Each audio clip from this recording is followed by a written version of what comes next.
Howdy, lieutenants and economists. The most volatile, evil, disgusting things on the planet, humans. If you have a video request, you can always go to assholeconsulting.com. Yeah, I am gonna charge you, kids. And that is the importance of not fucking up. You are such an asshole!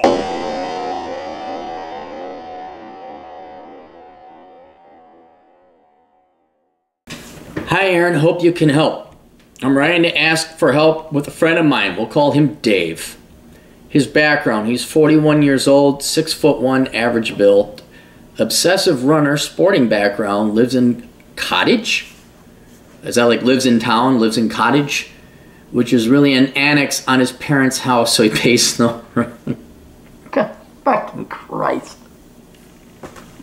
I'm truly alone, truly alone. Ran into a couple... Oh, fuck it, never. Just fuck it. I'm just jacking up my rent. Enjoy the decline. I'm gonna go golf. Fucking drink myself into oblivion. Drink myself into... There's a song, Drink Myself into Oblivion, by the Jastronauts. He's self-employed, gardening, maintenance, earns enough to get by, but he is obsessively training and running. This takes priority, so his business is never going to grow. Well, too bad for him. We met about 12 years ago at a PUA meeting up group where we would go out into town and obviously try and pull. He had some success, it did quite well, and got laid a fair bit. He slept with over 100 women. That's more than a fair bit. That's top 1 of 1%. I mean, you break 3 figures, you're beaten. You're 1 in a million. I mean, that's King David territory, or Genghis Khan. And was very successful. He used to go out to clubs drinking with friends. He was a top mountain biker rider in the past, as well as an enduro, scrambling motorbike rider, and has a fairly famous brother who was also a top sportsman and was always just a little bit better than him. His brother is, well, we won't mention. He does charity work for a local charity. That's good. The problem, about 3 years ago, he met a woman at the local running club who at first he didn't think much of. She only had been married about 4 months, but they started sleeping together because, of course. What do you want me to do about it? What? What do you... Aaron, I took a chainsaw to my foot and cut it off. I threw the foot away and fed it to an alligator. What do I do? Wow, I guess your name's Limpy from now on, ain't it? What do you think, I'm God at it? Like, oh yeah, just, you know, Microsoft Windows Restore Point. There you go, buddy. Now don't sleep with that girl this time. And thus the magic of asshole consulting. That's not his question, but... Yeah. And after a while, he started becoming obsessed with her. Okay, that's the real mistake. Bang a married man's woman. It's not wise, but I don't see how that's going to ruin your life, except for the husband coming up to you with a shotgun. But, oh, then you became obsessed with her. All right, well, again, what do you want me to do? Hit the restore point in Microsoft Life? Real Oneitis stuff. They were seeing each other on and off for about a year, and he became more and more obsessed. He would have extremely bad, depressive episodes and would just go on and on about how beautiful she was and ask how he could get her to leave her husband. It got worse and worse. He recognized it was a major problem. And eventually things stopped between them, and now I believe they haven't contacted each other for a year. All right, well, this is good. That's the hardest part, is he agreed. And this is the key thing about asshole consulting or any kind of advice, is he took action on it. He stopped seeing her. And that's like, hey, I want to lose weight. Well, good. Well, here's my diet routine, here's my diet regimen, and here's my workout regimen, and I got everything set. Well, did you go and run? Did you lift the weights? Did you eat the veggies and say no to a cookie? That's the hard part. And he did the hard part. He stopped seeing her. He went on a diet from her. Well, that's good. That's good. So there is hope. But you still fucked up over her. That's a year. That's going to happen. That's about right.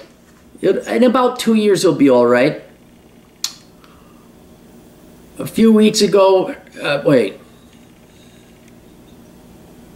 he won't even travel to the town where she lives, knowing it would mess him up if he did manage to bump into her. Yep, I can see that. He can't look at a picture of her. Even someone mentioning her name is enough to mess with his head. Yes, that's what happens when you get obsessed. Well, that's what happens when you actually fall in love too and you lose the person. A few weeks ago, he saw her name on a running list, and he said this triggered his depression again for a couple days. Well, okay, that's to be. Look, he'd be inhuman if it didn't. You know, what if you were truly callous? What if you just didn't give a shit? All right? Then you're no longer human. So at least he has emotions. There's a soul there. There's judgment there. There's something that tortures with your decision. And though tortured is a bad word, at least it means there's a sentient human being who doesn't really know what is right from wrong and has to sit and ponder this stuff. That's healthy. That's good. He's still human. He hasn't turned into a sociopath yet. Give it time. He is functioning. He still goes out a lot, not drinking. This sounds like a pretty good recovery so far, but does lots of stuff. Good. But if she contacted him again, I know his life would start to collapse around him again. Have you come across this kind of thing before? I have. And is there a way out of it that you know? Yes. You do what he's been doing, and you get on with your life, and you suffer through it, and you push through it, and you get over it. The worst is over. I can guarantee him that. It's going to take about 2 years. So he's got another year to go. And if she ever does come back, he's got to learn not to answer that email, pick up the phone, have anything to do with her. If he sees her, how you doing? Things are well. I'll see you later. Bye. And whatever pain that is going to be guaranteed coming, he's got to punch through that and get over it. What he's got to do is look and say, what was the hardest thing he did was when he told her he wasn't going to see her again, and then he didn't the first time. That was the hardest part. Now he sees her name on a list. That's not the hard. He's jumped over bigger hurdles before. He sees her on the television winning some kind of thing. That's going to hurt, but he's jumped over a higher hurdle before. He runs into her at the grocery store. That's going to hurt, but he's jumped over a higher hurdle before.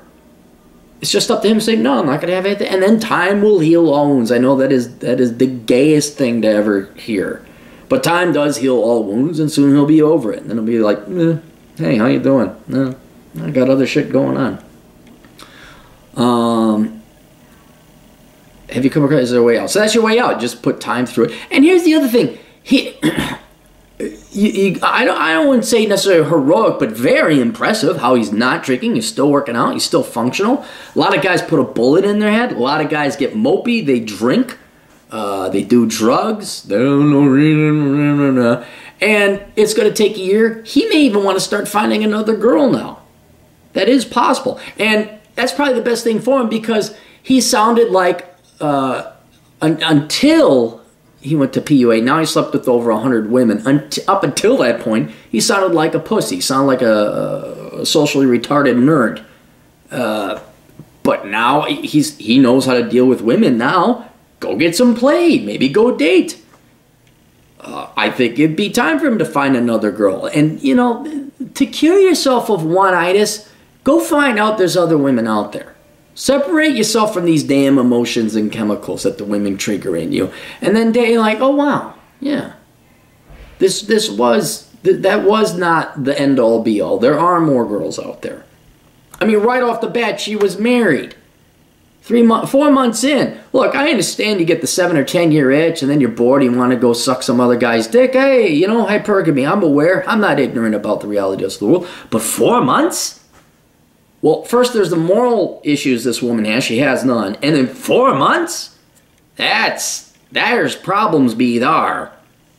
And he dodged a bullet. Wait, I know a lot of people like to say that, oh, you dodged a bullet, when it's just you're trying to make the guy feel better. No, he dodged a bullet. He did dodge a bullet. Because there's other major flaws and problems with the gal who's already fucking another guy after 4 months. Thanks for your help. Please do not mention his name. I'm not. And not the photos attached. No, I'm not going to look at it. So there you go. That's what you got to do, man.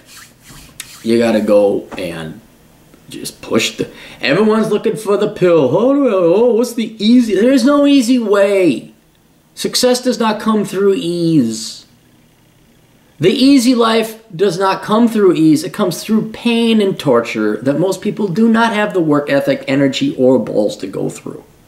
It's just true. It truly is a 2% group of people. Not in terms of wealth or the 1%ers, but successful people who got their shit and not even financial success, just who can go through horrible things, overcome horrible, you know, how many people overcome cancer? I don't know what it is. It's not that high. I wish it was higher, but, you know, it's a struggle. And when you come out of it, then you're in an elite class. But if you just, well, okay, until you're dead, I don't care. So that's what he's got to do. Start dating some other gals. That's what I recommend. And to keep doing what he's doing now. I've seen people in way worse condition. Way worse. He's doing good. Running, still has his job. He's doing good. So keep on keeping on. All right. Questions, answers, links down below. We'll see you guys later. Toodles.